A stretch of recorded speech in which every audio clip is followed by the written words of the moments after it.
პირველ რიგში მადლობა მოწვევისთვის. ეს არის საკითხი, რომელზეც ძალიან ღიად უნდა ვისაუბროთ. ეს არის საკითხი, რომელზეც ყველამ უნდა ვისაუბროთ. და ეს არის საკითხი, რომლის ფარგლებშიც აუცილებლად დაზარალებულს უნდა დაუდგეთ გვერდში და ჩემთვის არის დიდი პატივი, რომ ვიცავ ქალბატონი ნატას ინტერესებს ჩემს კოლეგასთან ერთად.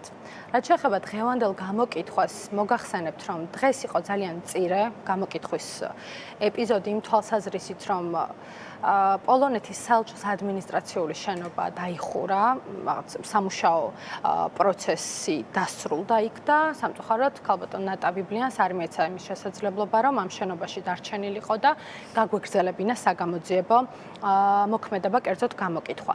თუმცა ხვალ მთელი დღის განმავლობაში არის ჩანიშნული საგამოძიებო მოქმედება, ნატას გამოვკითხავთ, გავაგრძელებთ მის გამოკითხვას, მე და საქმის გამომძიებელი და ბუნებრივია ხვალ ესეთი შრომატევადი საქმიანობა გვიწევს და კიდევ ერთხელ გვიწევს იმ დეტალების, იმ საზარელი დეტალების მოსმენა, რაზეც აქამდე საუბრობდა ქალბატონი ნატა. თუმცა მეცაც გეტყვით, რომ იმაზე მეტის თქმას აპირებს ნატა გამოძიებისთვის, ვიდრე იგი საზოგადოებასთან, ასე ვთქვათ, საუბრობდა და აპელირებდა აღნიშნულ საკითხებთან დაკავშირებით. როგორ წარმოუდგენელია, ხო, ამდენი წლის შემდეგ ქალი გადაწყვეტს, რომ იპოვოს სიმართლე და პირველად, როდესაც მე ჩამიგდეს მისი ვიდეო, ალბათ ერთ-ერთი პირველი ვიდეო მიმართვა, მიიქცია ჩემი ყურადღება ბედის მდევარი ნატა ბიბლიანი და ხო, აი მე სულ ფიქრობდი რა, როდესაც ამ ქალზე მიწევს ფიქრი,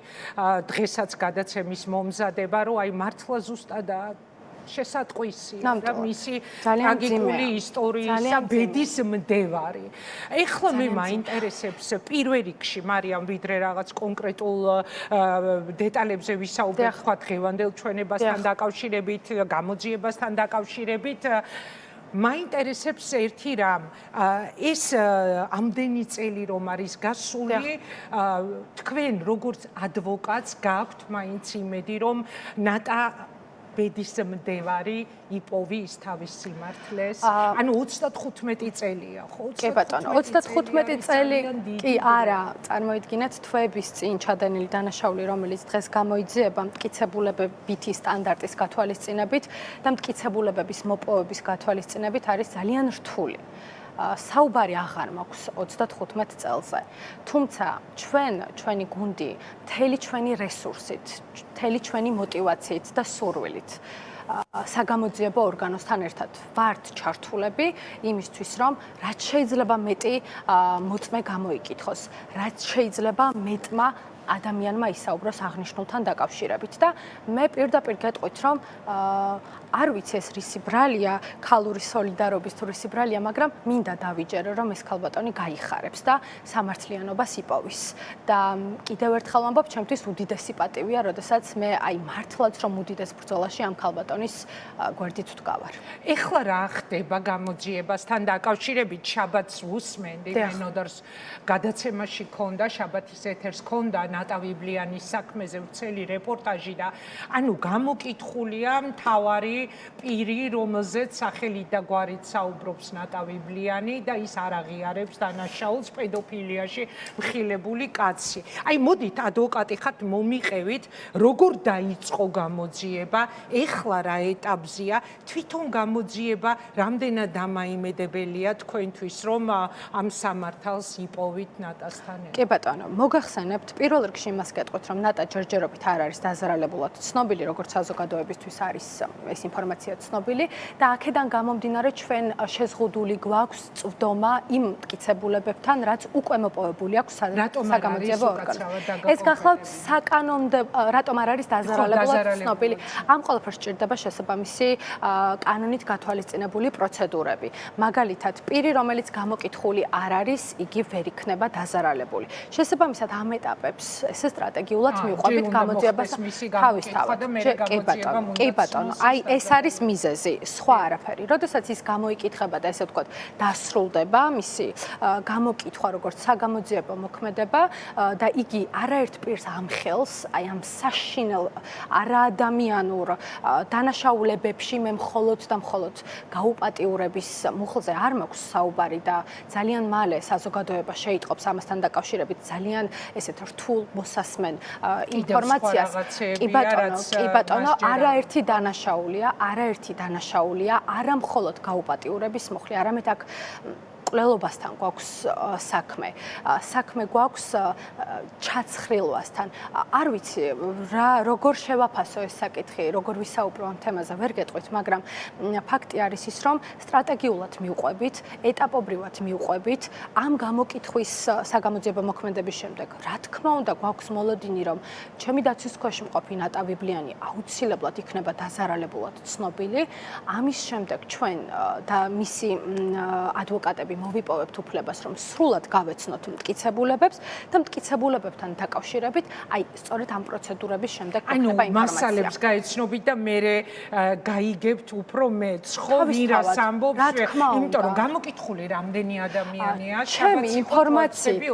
ჩემი ინფორმაციით, აქამდე უბრალოდ რიცხვი, რაც შეიძლება ვთქვა, არის ის, რომ 30-მდე პირი უკვე არის გამოკითხული. დანარჩენი იმის იქით სამწუხაროდ დღეს მდგომარეობით აღარ ვფლობთ ინფორმაციას. თუმცა გამომძიებლის მხრიდან, თავი გამომძიებელი ვინც გახლავთ, ის გვეუბნება, რომ ძალიან აქტიურად მიმდინარეობს საგამოძიებო მოქმედებები, დაიკითხება არაერთი მოწმე, ასევე ჩატარდება სხვა არაერთი საგამოძიებო მოქმედება, რასთან დაკავშირებითაც გვქონდა ჩვენ საუბარი, თუმცა ისევ და ისევ გამოძიების ინტერესების გათვალისწინებით ბუნებრივია დღეს, როცა აი დღეს არის ესე ვთქვათ დაწყებული, ხო, ქმედითი ნაბიჯები.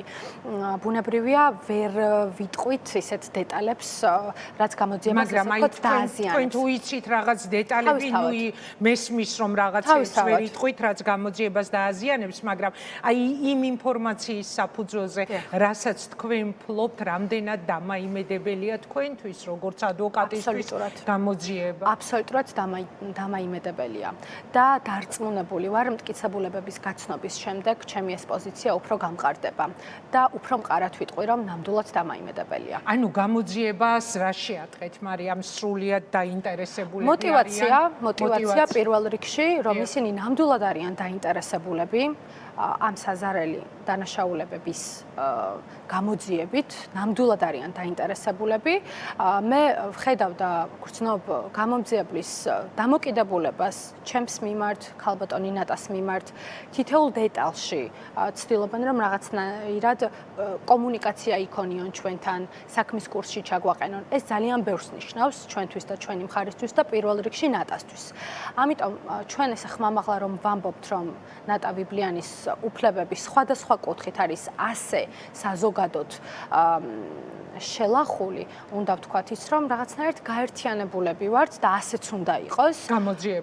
გამოძიებასთან ბუნებრივია, არა მხოლოდ გამოძიება და ჩვენ ადვოკატები, საზოგადოება გაერთიანებული. გეთანხმებით, ძალიან თვალსაჩინოა სოლიდარობა და საზოგადოების მხარდაჭერა ნატას მიმართ. შეუძლებელია მარიამ სხვანაირად ამ ისტორიის გააზრება, როგორ დაჩაგრეს, როგორც ნატა ყვება, მე მაინც დავაკონკრეტებ ყველა ჩემი ნათქვამის წინ მაინც ამას ხაზს გავუსვამ, როგორც ნატა ყვება, როგორ დაჩაგრეს 9 წლის ობოლი პატარა გოგონა, გაუგონარი ძალადობა, გაუგონარი შეურაცხყოფა, დაშინება და საერთოდ ადამიანი რომ დაფიქრდე 9 წლიდან ამ ტრამვებით რომ არის ნაცხოვრები, ანუ რა გზა გაიარა მან. შეუძლებელია მართლა ჩემი წარმოდგენით რომ ადამიანმა ეს ტვირთი აწიოს და ზიდოს და ატაროს მთელი ცხოვრება, აი ეს ტრამვები როგორ ძალადობდნენ მასზე, მასზე ასაკით ბევრად უფროსი მოძალადე მამაკაცები წლების განმავლობაში და მერე რაც გაიარა. ვიდრე აი ამ თემებზე დაგისვამთ რამდენიმე, მეც ვფრთხილობ, ეხლა ძალიან ვფრთხილობ, იმიტომ იმიტომ რომ რამე არ დაზიანდეს ამ გამოძიებისთვის. პირველ რიგში ხო, სანამ ამ კითხვას დაგისვამ დღევანდელ გამოკითხვასთან დაკავშირებით რას ყვებოდა ნატა, ერთი კითხვა მაქვს, რამდენად არის დღეს ნატას უსაფრთხოება დაცული, იმიტომ რომ კი ის არის ემიგრაციაში, მაგრამ ახალგაზრდა ქალი ასე ხმამაღლა საუბრობს სახელებით და გვარებით და ისეთ მძიმე ფაქტებზე საუბრობს, რომ ყოველი მისი ვიდეოს მოსმენის შემდეგ ეს კითხვა მაქვს ხოლმე, რომ ნეტა მისი უსაფრთხოება ხო არის ახლა დაცული, თქვენ რას? გამაოგნებლად ესე ვთქვათ, ძლიერი ქალბატონია ნატა და ხო, ეთყობა. ვიტყვი, რომ მისი უსაფრთხოება დაცულია. დაცულია. ხო, ეს არის ნომერ პირველი, რაც მინდოდა რომ თქვენთვის მეკითხა. მხნეობას ვუსურვებ, მე მას კიდევ ერთხელ და ბევრჯერ ვიტყვი, რა ხდებოდა დღევანდელ გამოკითხვაზე. მე ვუსმენდი პირველებში, როდესაც ჩუქდებოდა ჩვენ საინფორმაციო გამოშვებაში დღევანდელი გამოკითხვის საქმე, იქ ჟურნალისტი წყვებოდა და თქვენც ამბობდით, რომ არ მისულა საქმე გაუპატიურებამდე დღევანდელი გამოკითხვისას. აი, რა მოუთხოვრო, რა ჩვენება მისცა ნატამ დღეს გამოძიება? კი ბატონო, მე ვიაზრებ აღებულ ვალდებულებას საზოგადოების წინაშე, რომ მათ აინტერესებთ ინფორმაციები, თუმცა მინდა საზოგადოებამ გამიგოს, რომ ძალიან დეტალებში ფიზიკურად ვერ შევალ. ისევ და ისევ ნატას გამო და ნატასთვის სამართლიანობის გამო. თუმცა ვიტყვი იმას, რომ კი ბატონო, დღეს მისი გაუპატიურების ეპიზოდებს ნამდვილად არ შევხებივართ. საუბარი გვქონდა თვითონ გამოძიებამ გადაწყვიტა ასე? არა, გამოძიებამ დაიწყო საუბარი. აი ეს მაინტერესებს. კი ბატონო, გამოძიებამ დაუწყო საუბარი ნატას და კითხვების დასმა მისი ძალიან ღრმა ბავშვობიდან. ჩვენ არ გვინდა რომ რომელიმე დეტალი გამოგვეპაროს, ამიტომ ეტაპობრივად და ძალიან დეტალურად მივყვებოდით მათ შორის დღევანდელ ჩვენებას. ხვალინდელი ჩვენება უფრო დეტალური იქნება, დათმობილი დროიდან გამომდინარე, თუმცა ერთადერთი რისი თქმაც შემიძლია არის ის, რომ დღეს ვისაუბრეთ ქალბატონი ნატა ვიბლიანის მამის ძალიან უცნაურად გარდაცვალების საკითხზე. ეს არ არის ცალსახად თვითმკვლელობამდე მიყვანა, ეს არ არის ცალსახად მკვლელობა. აქ ძალიან მნიშვნელოვანი დეტალები იმალება და ნატა ვიბლიანი ამასთან დაკავშირებით აუცილებლად არაერთ კომენტარს გააკეთებს. ანუ მამაზე მიდიოდა დღეს საუბარი. იყო მხოლოდ და მხოლოდ მამის აი ამ ჩარჩოში რომ ჩავსვათ შინაარსობრივად დღევანდელი ჩვენი გამოკითხვის ეტაპი ამასთან დაკავშირებით მიმდინარეობს. ძალიან რთული საქმე არის ალბათ დამეთანხმებით როგორც პროფესიონალი, იმიტომ რომ ესეთი რომ ჩვენ საუბრობ 35 წლის წინანდელ ამბავზე, მე ბავშვი იყო იმდენად პატარა, გამოძიება, როდესაც მას ალბათ რაღაც დეტალებზე და კონკრეტებას მოსთხოვს, რაღაც მტკიცებულებებს ალბათ ხო, რაც საჭიროა გამოძიებისთვის. აქ ალბათ ძალიან გაჭირდება, იმიტომ რომ აი მეგობრებო, მაყურებელიც ალბათ დამეთანხმება, ალბათ მარიამ თქვენს დამეთანხმები, აქ საუბარია დანაშაულზე, რომელსაც 9 წლის ბავშვის მიმართ მისი ნატას მონათხრობით ჩადიოდნენ და ჰქონდა ადგილი საშინელ ძალადობას. ამიტომ თან ამ ტრავმების გათვალისწინებით, ამდენი წლის ინტერვალით შესაძლებელია რაღაც დეტალები უბრალოდ შეუძლებელია 9 წლის ბავშვს ყველა დეტალი ასე ზედმიწევნით ახსოვდეს და ეს ხელს ხომ არ შეუშლის და პლუს ტრავმებიც იწვევს ბევრი დეტალის თავიდან არ არის თქო კიდევ ერთხელ ვიტყვი უცხო ეს ამბავი არის რაღაც დეტალები რომელიც უბრალოდ შეიძლება გონებიდან ამოგივარდეს იმიტომ რომ ძალადობა ეს არის კოშმარი რომელთანაც ქალი თუ კი გადაწყვეტს დაპირისპირებას მართლა შესაძლებელია ჯერ მხოლოდ ემოციურმა ფონმა რაღაც დეტალები ამოგიგდოს შოკმა და პლუს ამისა ძალიან პატარა იყო მაშინ კი ბატონო, რა თქმა უნდა. რა თქმა უნდა. აი რა სითხოს მისგან გამოძიება. ამიტომ გამიგრძელდა ეხლა ჩემი მესმის, აბსოლუტურად მესმის. ჩამოვაყალიბი არ ვიცი, მაგრამ შეუძლებელია რომ 9 წლის ბავშვს ყველაფერი ესე ზედმიწევნი 9 წლის ბავშვს და ამ შემთხვევაში როგორც აღნიშნეთ ქალბატონო ინგა, ძალადობა გამოვლილ 9 წლის ბავშვზე გვაქვს საუბარი. რა თქმა უნდა, ყველა დეტალი არ გვახსოვს და რა თქმა უნდა, ჩვენ არ გამოვრიცხავთ იმას, რომ იმის გარდა კიდევ არსებობს ძალადობის ეპიზოდები, რაზეც ნატა არ საუბრობს იქიდან გამომდინარე, რომ იყო ძალიან პატარა. ნატამ ისიც კი არ იცოდა, რომ ორსულად იყო. იმდენად გაუთვითცნობიერებელი იყო, იმდენად გაურკვეველ მდგომარეობაში იყო ის, როგორც პატარა ბავშვი. ნატამ ესეც კი არ იცოდა. შესაბამისად არსებობს დეტალები, რაც ბუნებრივია მას არ ახსოვს, თუმცა კიდევ ერთხელ ვამბობ და კიდევ ერთხელ ვიტყვი იმას, რომ ნატა ვიბლიანი არის დღევანდელი ძალადობა გამოვლილი ქალების გზა, ესე ვთქვათ, სიძლიერის განსახიერება.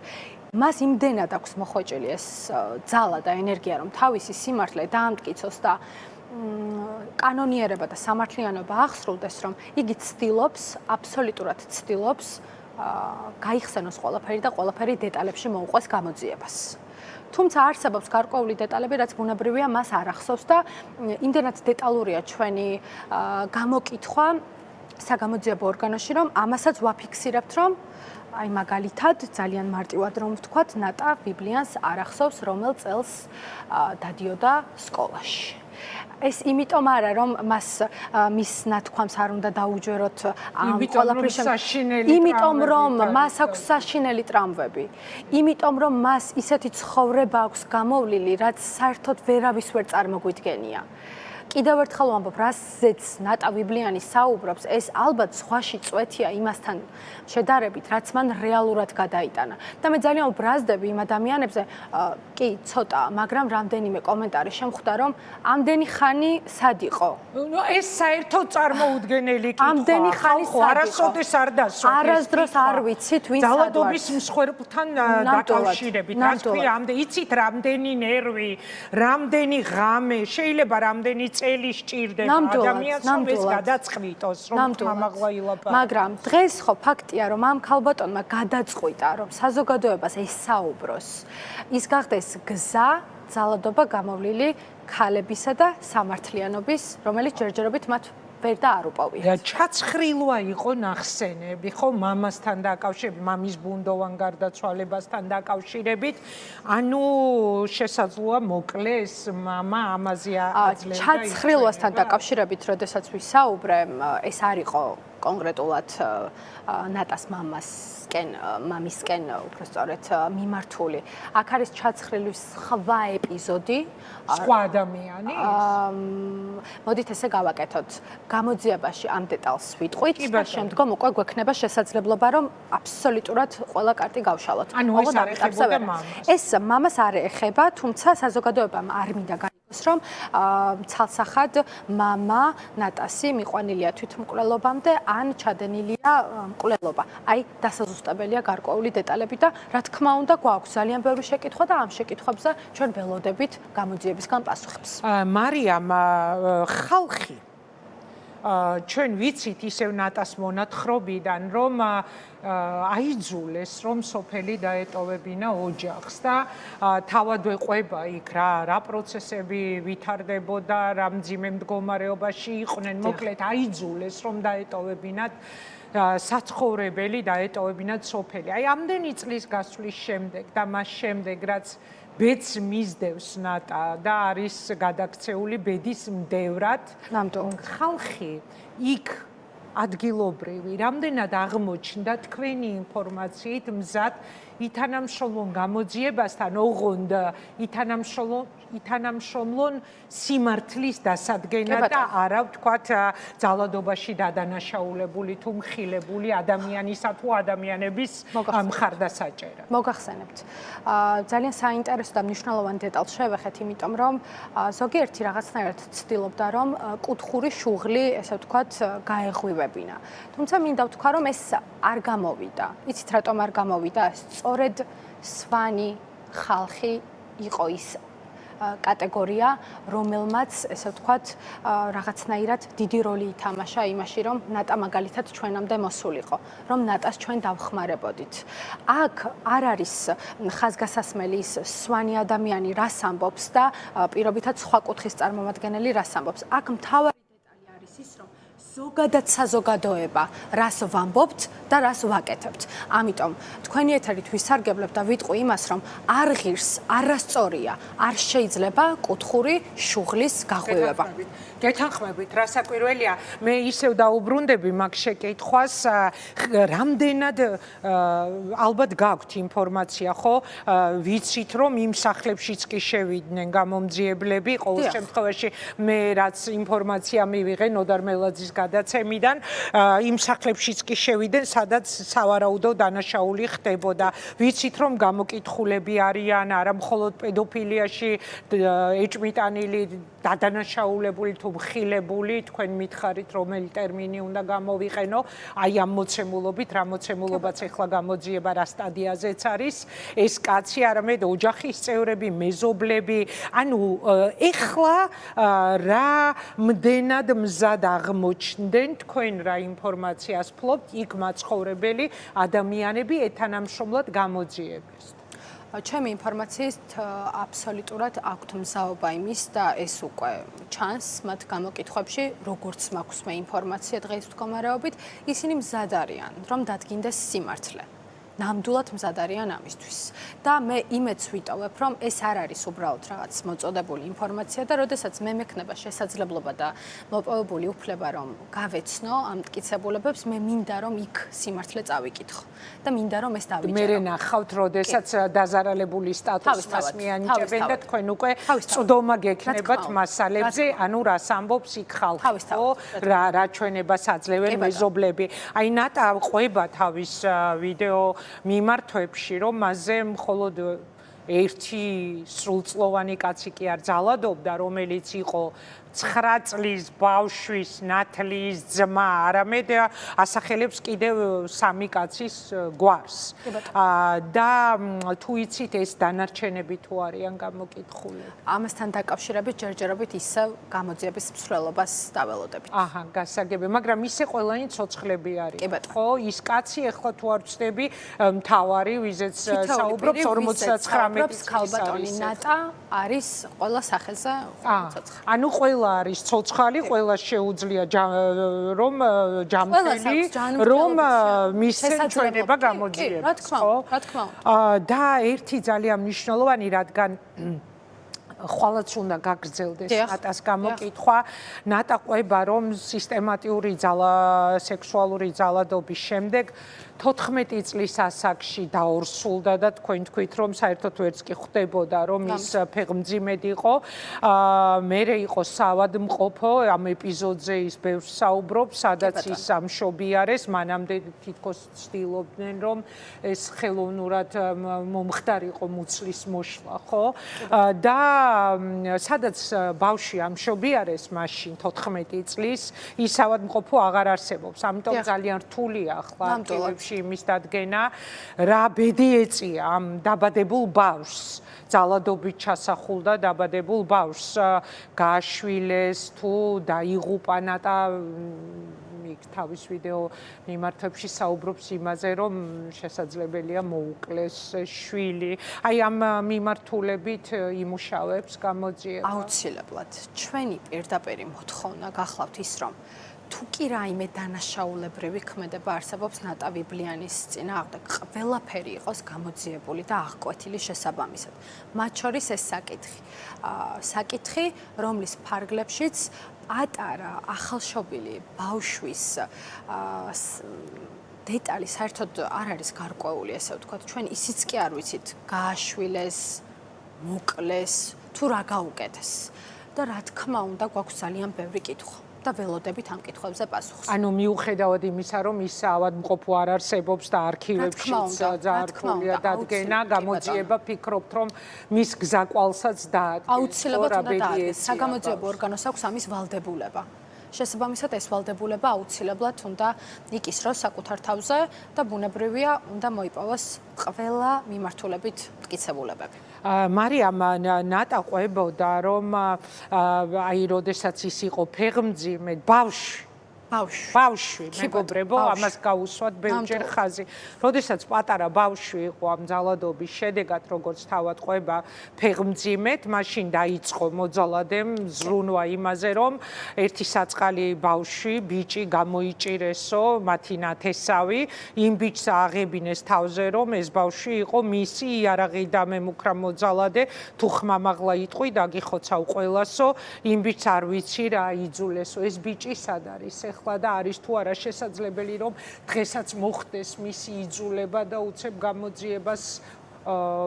გამოძიებისთვის ათქმევინონ რომ ეს იყო ამ მაშინდელი ახლა უკვე დასრული დიდი მამაკაცი იქნება მისი შვილი და არაფერ შუაში არ იყო თქვათ ის მოძალადე თუ მოძალადეები. მოგახსენებთ მე ნამდვილად არ ვიცი გამოკვეთილი მეორე მხარის პოზიცია რა იქნება და როგორ იქნება, თუმცა კიდევ ერთხელ ვამბობ, იმდენად მასშტაბურ დანაშაულთან გვაქვს საქმე, რომ არ გამოვრიცხავ არანაირ პოზიციას მათი მხრიდან. შესაძლებელია ასეც მოხდეს. უბრალოდ დროის ფაქტორია, უნდა დაველოდოთ ისინი რას მოიმოქმედებენ და როგორ გააკეთებენ. ანუ ეხლა ჩვენ ველოდებით ნატას გამოკითხვის მეორე ნაწილს, რომელიც შედგება ხვალ, ველოდებით რომ მას მიენიჭოს დაზარალებული სტატუსი და ამის შემდეგ გექნება თქვენ ამ გამოძიების მასალებზე წვდომა და მე უფრო ბევრი გვეცოდინება ჩვენს და ნატასაც და მაყურებელს. აუცილებლად და ჩვენი мотиваცია იქნება, ბოლომდე იქნება ის, რომ საზოგადოებას მივაწვდინოთ ხმა და ყოველთვის ამ თემაზე ვისაუბროთ ყოველთვის. ღმერთო ჩემო, როგორი ისტორია, როგორი კოშმარული და მძიმე, აი გაცნობიერებაც კი ჭირს. ანუ ჩვენ ვსაუბრობთ სრულიად პატარა ბავშვზე, რადგან მარიამ თქვენ ადვოკატი ხართ და იცით ახლა ზუსტად რა საქმეზეც საუბრობთ, აი უბრალოდ მაყურებელს მინდა რომ აუხსნათ რეალურად რა არის ეს ისტორია. ანუ 6 წლის განმავლობაში ბავშვი იყო 9 წლის, აქედან როგორც თავად ყვება იწყება მასზე სისტემატიური ძალადობა და მერე ხდება ის კოშმარი, რასაც ის თავის ვიდეო მიმართვებში აღწერს და მერე გადის წლები და უკვე ქალი ამას აქში იღებს გადაწყვეტილებას რომ ამაზე ილაპარაკოს. აი როგორც ადვოკატი როგორ მოუყვებოდით მაყურებელს რა ემოციურ მდგომარეობაშია, რა მდგომარეობაშია ქალი, რომელიც 9 წლიდან იყო ამ ძალადობის მსხვერპლი. მოგახსენებთ თქვენ დასაწყისში. თქვენ ხო ესაუბრებით მას და აუცილებლად, რა თქმა უნდა, მე ყველანაირად ვცდილობ რომ ის გვერდით ვიყო და ყველანაირად არ ვიცი შევძლებ თუ არა, მაგრამ შევუმსუბუქო მდგომარეობა მეგობრობით, ადამიანობით, ჩემი საქმიანობით, ყველანაირად ვცდილობ. მე სანამ შემოვიდოდი, მანამდეც ვიდეო კოლი მქონდა ნატასთან და ეს ამ დღეების განმავლობაში ძალიან ხშირად გვაქვს მე და ნატას კომუნიკაცია. იცის ახლა რომ პირდაპირ ეთერში იცის და მიყურებს. თუ გვიყურებს, მოკითხვა ნატას მხარდაჭერა, მხნეობა და არ ვიცი წარმოუდგენელია სოლიდარობის ის მასშტაბიც, რაც მე ვნახე მათ შორის სოციალურ ქსელებში და მინდა იყო მხნეთ ნატა, მე არ ვიცოდი ახლა თუ გვიყურებდი და მინდა იყო ძალიან ძლიერი საოცრებაა, რომ ამდენი წლის შემდეგ მიიღეთ ეს გადაწყვეტილება, ალაპარაკებულიყავით თქვენს ძალიან მძიმე ტრავმებით სავსე ცხოვრებაზე და თქვენს გვერდით ვარ. თქვენს გვერდით ვარ ძალიან ბევრი ადამიანი და მინდა ეს იცოდეთ. დიახ. თქვენ დასაწყისში თქვით, რომ ალბათ ძალიან ბევრი ისეთი საქმე არისო და ასე ჩემს ცხოვრებაში, როგორც ადვოკატის ცხოვრებაში, მაგრამ ყოველდღიურად მესმის ძალიან ბევრი უბედურება. ჩემი პროფესიიდან გამომდინარე. ყოველდღიურად ადამიანები საჭიროებენ ჩემს დახმარებას, მაგრამ პირდაპირ გეტყვით, დღეს ამ საქმეში რაც ხდება თუნდაც ჩემს თავს არ ვისაუბროთ ადვოკატზე, ვისაუბროთ ქალზე. ეს არის ურთულესი. და რაღაცნაირად მაქვს мотиваცია და რაღაცნაირად მინდა რომ ყველა ჩემი დაცვის ქვეშ მყოფი, რა თქმა უნდა, ძვირფასია ჩემთვის, რა თქმა უნდა. სხვანაირად ამ პროფესიის წარმომადგენელი არ და ვერ ვიქნებოდი, მაგრამ მინდა რომ განსაკუთრებით ამ ქალმა იპოვოს სამართლიანობა. იმიტომ რომ საზოგადოება ხედავს მის ლაივ ჩართვებს, მის ინტერვიუებს, მაგრამ საზოგადოებამ არ იცის რეალურად ეკრანს მიღმა ატირებული ნატა როგორია. საზოგადოებამ არ იცის ის რეალურად როგორ გამოხატავს თავის ტკივილს. მე ვზივარ და ვუსმენ და ყოველთვის მოვუსმენ, იმიტომ რომ ვთვლი რომ ეს არის ჩემი ვალდებულება არა როგორც ადვოკატის, არამედ როგორც ადამიანის. მადლობა მარიამ, მადლობა რომ მოხვედით ამ გამოკითხვის შემდეგ ჩვენთან. არ ვიცი, დაველოდებით მოკლედ როდის ცნობენ ნატას დაზარალებულად ამ საქმეში საიწავა გამოძიება და ძალიან საინტერესოა და ძალიან მნიშვნელოვანია რა ჩვენებები დევს ხო და მეთანხმებით და მინდა ვუსურვო ბედისმაძიებელ ნატას თავისი სიმართლის პოვნა. მადლობა და გემშვიდობებით. ძალიან დიდი მადლობა. და ველოდებით მოკლედ ხვალინდელ ჩვენებას, ხვალ უკვე მოუწევს ამ ძალადობის შესახებ მას საუბარი პოლიციასთან. რამდენად კვალიფიციური გამომძიებლები არიან ამ საქმის მიმართულებით? საკმაოდ ბატონი გიორგი, ვინც არის ჩვენი საქმის მთავარი გამომძიებელი, კონკრეტულად ამ მიმართულებით აქვს არაერთწლიანი გამოცდილება და მართლა ძალიან კარგი და ადამიანური ურთიერთობა ჩამოგვეყალიბდა და მართლა დიდი იმედი მაქვს, რომ ასე გავაგრძელებთ. ანუ თქვენ გაქვთ განცდა, რომ გამოძიება ნამდვილად არის დაინტერესებული, რომ საქმეზე დადგინდეს. ამ ეტაპისთვის მაქვს. კი ბატონო. დიდი მადლობა.